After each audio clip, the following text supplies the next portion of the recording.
second level, they immediately went to the gunfire. When the officers got to the second level, they saw a shooter, a female, who was firing.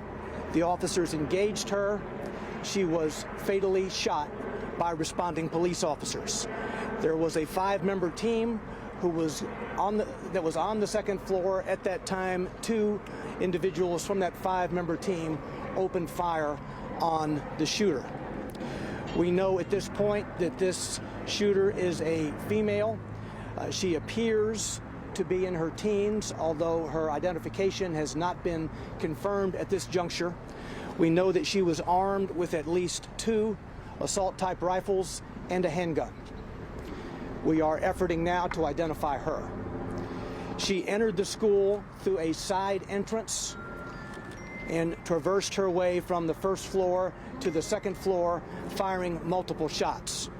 We now know that there are 3 students who were fatally wounded, as well as 3 adults inside the school. We are working to identify those victims.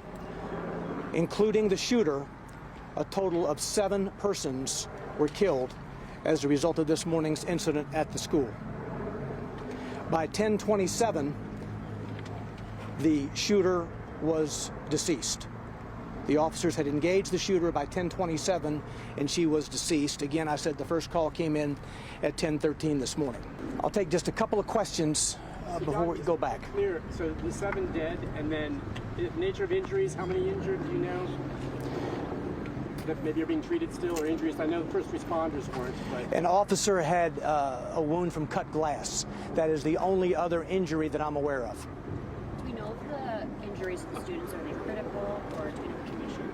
The 3 students are deceased. The 3 students who were shot are deceased. 3 staff members who were shot are deceased. That's a total of 6 victims, and then you have the shooter who was engaged by 2 of our police officers, part of a 5-member team, and she is deceased, for a total of 7 individuals. There are no other gunshot victims, non-lethal, that I'm aware of at present. Do you know how many people were shot? Do you know how many people were shot before the police engaged the shooter? No. Do you know if they shot anyone after they engaged the shooter? Do you know if the shooter was able to shoot anyone else? Does the shooter have any connection to the school that we know of? We do not know who she is at this juncture. We're trying to identify her. She does appear to be in her teens. Again, with 2 assault-type rifles and at least 1 pistol. Do we know if there are some previous recent incidents that police back up to the school or the church? No, I'm not. Was there an SRO or an SSO working at the school? No, this is a church that operates a private school. There was no Metro Police personnel assigned to that building at any time. John, do you know if either of the 2 adults that were shot maybe confronted the gun? You said 2? Yeah, the adults that were No, shot. there are a total of 3 adults. 3 adults. 3 adults who have been fatally wounded. Okay, one of them being the shooter? No. No, okay, so 3 total. So let me go over this again. You have a total of 6 victims, 3 students who are deceased, and 3 adult staff members from the school who are deceased. The shooter herself makes 7. Do you know if one of the 3 adults maybe confronted her? I do not. Are the teachers there? There is video from the school that we are viewing now to try to learn exactly how all of this happened. Can you say where the victims were located? Were they in a hallway, in a classroom? I cannot at this juncture. As you know, 5 of the 6 were transported. So we will get that information later in the day. Did police engage with the shooter inside a classroom or in the hallway? Do we know the location? It is an upper level part of the school. It's kind of a lobby type area. It was not in a classroom per se. All right, we'll be back shortly with more detail. We'll tweet out, give you a 15-minute or so notice before the next one, okay? Thanks. All right, that press conference in Nashville wrapping up. We are learning more details, many details confirmed, many questions still remain. The Metropolitan Police Department there in Nashville saying that the shooter was a young woman, a female who was possibly in her teens. They also confirmed the death toll, 3 children, 3 adults, and the shooter for a total of 7. I want to bring back in our senior law enforcement analyst, Andrew McCabe, Andrew, I think certainly what stuck out most to me in that press conference was that the shooter was a woman who was possibly in her teens. What do you make of that? It's exceedingly rare. Mass shootings are committed overwhelmingly by males. It's not. It's happened before that we've had females engaged in mass shootings, but as I said, Alex, it's unbelievably rare.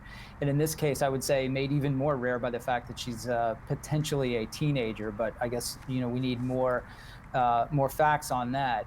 I was also struck, Alex, by the timing here. So they received their first call, the police did at 10:13, and the shooter was dead by 10:27. So that means you had a very, very fast tactical response by law enforcement. They had a 5-person team that entered the building, went immediately to the sound of the gunfire to the second floor where the gun was being shot and engaged that shooter and eliminated her. We also know that they responded with what the fire department referred to as an RTF, a rescue task force. And what that tells us is that the police department and the fire department have done extensive training to understand how to respond to mass shootings together.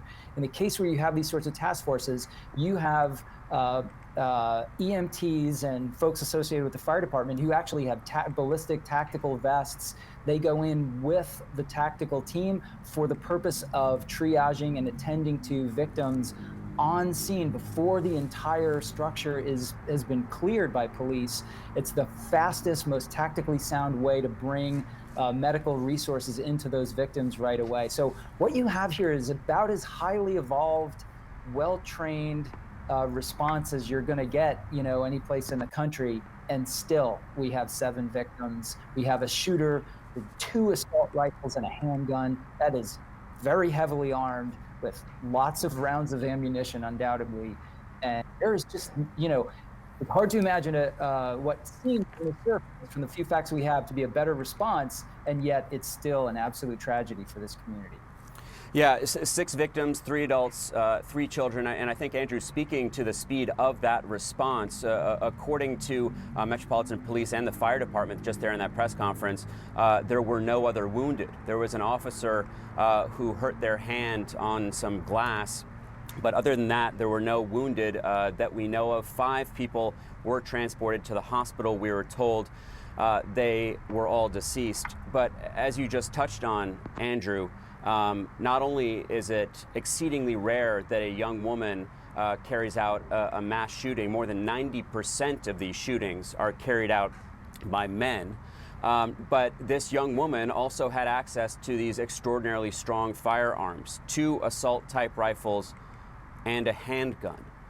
So I imagine law enforcement will be looking into not only who she is, they don't have her identification yet, but certainly how she got a hold, if she is indeed a minor, of these guns. That's absolutely right. And the gun restrictions are different state by state, as we all know now. And whether or not she was able to legally possess those weapons, that's something for the investigators and particularly the ATF to figure out. But they're also going to be looking at where if she wasn't able to purchase these things or have them lawfully, how did she get them? Did she get them from her parents or family members or friends? And are any of those folks in a position to be held responsible, criminally responsible for what happened here today? I thought it was also, really notable, Alex, that she was interdicted on the 2nd floor of the school, and in what was described as a lobby area. So they got there fast enough to stop her before she got into a classroom. She was still in kind of an open space on the 2nd floor, not actually in a classroom, which probably also saved many lives as we think back to the horrible tragedy at Uvalde and the situation where a shooter actually was able to kind of hide in a classroom with those victims.